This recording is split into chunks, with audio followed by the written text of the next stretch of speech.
घुम्तीमा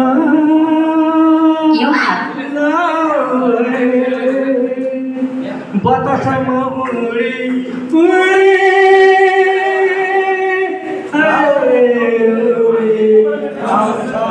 चित्त बुझ छुना छुना बतासमा उडी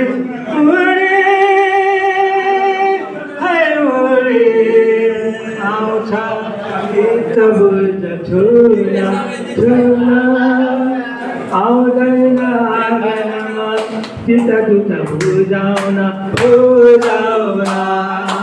घुम्तीमा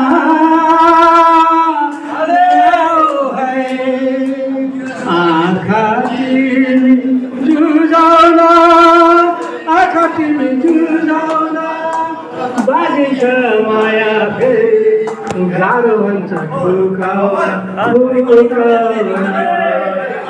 घुम्तीमा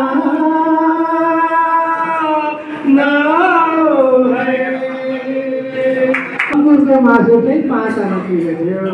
तपाईँलाई अचम्म लाग्छ होला। अहिले अब यो आइपिएलबाट पेन्सन आएको 50 वर्ष भयो।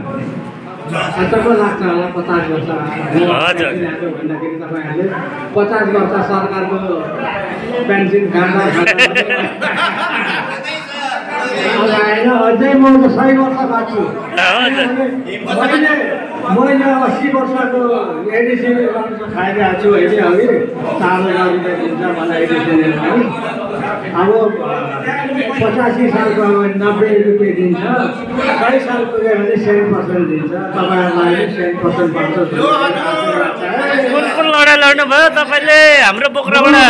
म हेर्नुहोस् 62 सालमा के अरे तल सेकेन्द्रनाथबाट सिक्किममा टाइगरले के गर्यो भन्दाखेरि खोल्दैन थियो बुटले हिर्काउनु पर्थ्यो। बुटले हिर्काउँदा बला के राइफलको बोट पर्थ्यो फेरि यत्रो लगाउने फेरि अर्को जाम गरेर जाम हुन्थ्यो राइफल त्यति दुःख गरेको। सिक्किमबाट थाम जोडिया भन्ने ठाउँमा पुग्यो त्यति बेला दुश्मनले एट्याक गरेको अब त्यति बेला दुश्मनको ओपी चाहिँ बसेको रहेछ रुखमा। अन्त एउटा हाम्रोले देखेछ ओपीलाई त्यो ओपीलाई झारेर मात्रै हामीले त्यहाँबाट के अरे बङ्गलादेशको कलेजमा पढ्ने त्यो दिदीबहिनीहरूको चाहिँ बडो विशेष लाग्थ्यो। बङ्करमा त्यो पाकिस्तानीहरूले दिदीबहिनीहरूलाई लिएर राख्थ्यो त्यो चाहिँ मलाई एकदम दुःख लाग्छ अहिलेसम्म पनि।